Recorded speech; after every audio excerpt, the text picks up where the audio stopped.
नमस्कार मंडळी, सगळ्यांना श्री स्वामी समर्थ.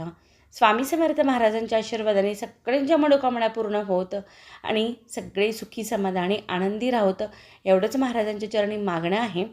आता आपण व्हिडिओला सुरुवात करूया. तर आज आहे शुक्रवार. शुक्रवार हा अन्नपूर्णा मातेचा दिवस मानला जातो.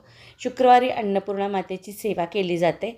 तर काय आहे सेवा, कोणता अभिषेक करायचा, पूजन कसं करायचं, स्थापना कशी करायची अन्नपूर्णा मातेला आणि त्याचबरोबर त्याची पौराणिक कथा काय आहे, हे सर्व जाणून घेणार आहोत ह्या व्हिडिओमध्ये. व्हिडिओ खूप महत्त्वपूर्ण आहे आणि त्यासाठी स्किप न करता व्हिडिओ शेवटपर्यंत नक्की बघा. चला तर मग पटकन व्हिडिओला सुरुवात करूया. आज आपण अन्नपूर्णा माता यांच्याविषयी जाणून घेत आहोत. तर हिंदू धर्मात प्रत्येक गोष्टीचं अनन्यसाधारण महत्त्व आहे, विशेष महत्त्व आहे. हिंदू धर्मातील प्रत्येक घरोघरी मनोभावे अन्नपूर्णा माता यांचं पूजन केलं जातं. घरात सुख शांती धनधान्य समृद्धी यावी म्हणून अन्नपूर्णा माता यांचं पूजन केलं जातं. तर अन्नपूर्णा माता ह्या पार्वती माता यांचाच अवतार आहेत. एकेकाळी अन्नाचा भरपूर तुटवडा झाला पृथ्वीतलावर, म्हणून माता पार्वती यांनी अन्नपूर्णा मातेचा जन्म घेतला आणि पृथ्वीतलावरील हे संकट तारून नेलं. म्हणून अन्नपूर्णा माता यांना पार्वतीचाच अवतार मानला जातो. तर अन्नपूर्णा माता यांच्या सेवेविषयी जाणून घेऊया. अन्नपूर्णा माता यांना शुक्रवारी म्हणजे दर शुक्रवारी अन्नपूर्णा मंत्र जो नित्यसेवेमध्ये आहे त्या मंत्राने जलाभिषेक केला जातो किंवा श्रीसुक्तम फलश्रुती या मंत्राने अभिषेक केला जातो. ह्या स्तोत्राने अभिषेक केला जातो. आपल्या वेळेनुसार करायचा आहे. आणि नंतर त्यांना एका वाटीमध्ये तांदूळ घेऊन त्यावर हळदी कुंकू वाहून नंतर अन्नपूर्णा मातेला तांदळावर ठेवावं लागतं. अन्नपूर्णा देवी ही स्वतः अन्नपूर्णा धान्याची देवी आहे, त्यामुळे तिची स्थापना धान्यामध्येच करावी लागते असं शास्त्रामध्ये सांगितलं आहे. आणि वाटेतील तांदूळ दर 7 दिवसांनी बदलायचे असतात. अन्नपूर्णा माता यांची मनोभावे पूजा केल्याने घरात अन्न धान्य पैसा या गोष्टींची कधीच कमी भासत नाही. अन्नातून आपल्याला जीवन मिळतं, म्हणून कधीच अन्नाचा अनादर करू नये, नासधूस करू नये. त्यामुळे अन्नपूर्णा देवी नेहमी संतुष्ट राहते, आपल्यावर तिची कृपा सदैव कायम राहते. तर अशा ह्या अन्नपूर्णा देवीची जयंती आपण मार्गशीर्ष महिन्यातल्या पौर्णिमेला साजरी करतो. म्हणजे पृथ्वी तलावर येण्याचा त्यांचा दिवस हा मार्गशीर्ष महिन्यातली पौर्णिमा हा आहे. अन्नपूर्णा माता यांना धान्यावर स्थापन केल्यानंतर त्यांना वस्त्र परिधान करून हळदी कुंकू लावून त्यांना पांढरं किंवा लाल हे त्यांच्या आवडीच्या रंगाचं फूल वाहिलं जातं. नंतर धूपदीप ओवाळून असेल त्याचा नैवेद्य दाखवला जातो. शक्यतो शुक्रवारी दूध साखर घालून दूध ह्याचा नैवेद्य दाखवावा. अन्नपूर्णा मातेला ते फार प्रिय आहे, गोड दूध. तर अशी मनोभावे पूजा केली जाते. तर अन्नपूर्णा माता ह्या मंदिरात तर आहेतच आहेत, त्या परत आपल्या स्वयंपाकघरात देखील आहेत. स्वयंपाकघर नेहमी स्वच्छ असावं, गॅस ओटा अतिशय स्वच्छ असावा. आपलं काम झालं की नंतर लगेच सगळी जागा व्यवस्थित साफसूफ करून घ्यावी आणि गॅसची पूजा करावी. आता गॅसची पूजा म्हणजे पूर्वी ज्या बायका आपल्या आजी सासूबाई होत्या, आई होत्या, त्यांना आपल्या चुलीची पूजा करायच्या बघा.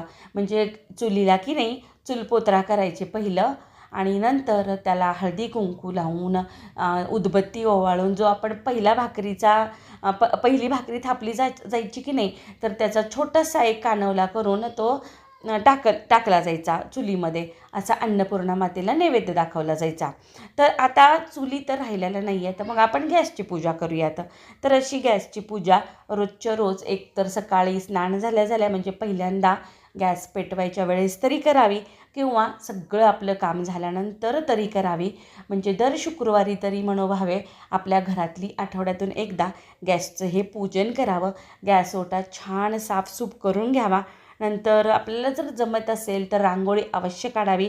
अन्नपूर्णा माता यांची पावले काढावी. त्यानंतर हळदी कुंकू 5 ठिकाणी लावून घ्यावं. अक्षता धूप दीप व्हावं. जमेल तसं यथाशक्ती नैवेद्य दाखवावा. नाही जमलं तर साखरेचा नैवेद्य दाखवावा आणि अन्नपूर्णा माता यांचं आवडीचा रंग पांढरं आणि लाल फूल व्हावं अशी असते आपल्या गॅसची पूजा किंवा अन्नपूर्णा मातेची पूजा. ही दर शुक्रवारी किमान आठवड्यातून एकदा तरी करावी. आणि रोज जमत असेल ना, स्नान झाल्या आपण जेव्हा आपला गॅस पेटवणार आहे, आपलं स्वयंपाक चालू करणार आहोत, त्यावेळी फक्त 5 मिनटं लागतात. रोज केली तरीही चालते. आणि ही पूजा केल्यानंतर अन्नपूर्णा माता यांना मनोभावे आवाहन करावं, वंदन करावं की माझ्या गॅसवर जितकं अन्न शिजेल तितकं खाल्लेल्या लोकांनी तृप्तीची, समाधानाची, आनंदाची ढेकर देऊ देत, इतकं माझ्या घरामध्ये अन्न शिजू देत, आलेला प्रत्येक अतिथी माझ्या घरामधून तृप्त होऊन जाऊ देत, इतकं माझ्या गॅसवरती अन्न शिजू देत, इतकं आवाहन अन्नपूर्णा मातेला करावं. तुम्ही पाहताल एका महिन्यामध्ये किंवा 40 दिवसामध्ये ह्याचा खूप फरक पडतो. खूप छान प्रचिती येते बरं ह्या सेवेची. त्यामुळे दर शुक्रवारी तरी किमान करावी. आणि जमत असेल तर रोज अवश्य करा. पंचमहायज्ञातील एक महान यज्ञ मानलं जातं आपल्या गॅसची पूजा. त्यामुळे हे यज्ञ अवश्य करा आणि त्याचा नक्कीच अनुभव घ्या. तर अशी आहे अन्नपूर्णा मातेची सेवा. आणि घरामध्ये जो वावर होतो अन्नपूर्णा मातेचा, तो शब्दात सांगता येत नाही. घर धनधान्याने भरून जातं आणि सुखसमृद्धीने भरून जातं. इतकी अन्नपूर्णा मातेचा वावर होतो आपल्या घरामध्ये. त्यामुळे ही सेवा अवश्य करा. कळकळीची विनंती आहे सर्व सेवेकऱ्यांना, भगिनींना की किमान 5 मिनटं लागतात ह्या सेवेसाठी. अन्नपूर्णा मातेची ही सेवा रोजच्या रोज करा. तर अशी आहे अन्नपूर्णा माता यांची सेवा. दर शुक्रवारी माझ्या घरात घडते. अशी ही साधी सोपी अन्नपूर्णा मातेची सेवा प्रत्येक घरामध्ये अवश्य केली जावी, इतकाच उद्देश आहे व्हिडिओ करण्याचा. तर कशी वाटली सेवा हे देखील कमेंट करून नक्की सांगा. आणि दर शुक्रवारी तरी किमान अन्नपूर्णा माता यांचा अभिषेक स्तोत्राने किंवा मंत्राने नक्की करा. आणि आपल्या स्वयंपाकघरातील गॅसचं पूजन देखील आठवडाभरात नाही जमलं तर किमान शुक्रवारी तरी अवश्य करा. आणि मनोभावे अन्नपूर्णा माता यांना वंदन करा, आवाहन करा. तर कशी वाटली सेवा हे कमेंट करून नक्की सांगा. व्हिडिओ कसा वाटला हे देखील सांगा. आणि तुम्ही चॅनलला अजून सबस्क्राईब केलं नसेल ना तर अवश्य करा. आणि हा व्हिडिओ ज्यांना आवश्यक आहे त्या लोकांपर्यंत पोहोचवायचा प्रयत्न करा. जास्तीत जास्त शेअर करा. शेअर करण्याने एखादा जरी सेवेकरी घडला तर पराकोटीचं पुण्य मिळणार आहे. आपण जरी सेवा नाही केली आणि तो व्हिडिओ, आपला व्हिडिओ जर एखाद्या उपयोगी सेवेकरेपर्यंत, म्हणजे ज्यांना गरज आहे त्या सेवेकरेपर्यंत पोहोचला तरी ते पुण्य पराकोटीचं आहे. त्यामुळे जास्तीत जास्त शेअर करा. आणि आपण असेच रोज नवनवीन व्हिडिओ घेऊन येत असतो. त्यासाठी पटकन चॅनलला सबस्क्राईब करा आणि शेजारचे बेलघंटा देखील क्लिक करा, म्हणजे माझा व्हिडिओ आल्यानंतर त्याचं नोटिफिकेशन तुम्हाला भेटेल. तर अशी होती अन्नपूर्णा माता यांची माहिती. कशी वाटली हे देखील कमेंट करून नक्की सांगा. आणि केलेली सेवा महाराजांच्या चरणी रुजू करून निरोप घेते. नवीन व्हिडिओमध्ये भेटण्यासाठी परत भेटू अशाच छान छान नवनवीन व्हिडिओसोबत, नवीन माहितीसोबत, नवीन सेवेसोबत. सगळ्यांना मनापासून धन्यवाद व्हिडिओ पाहिल्याबद्दल.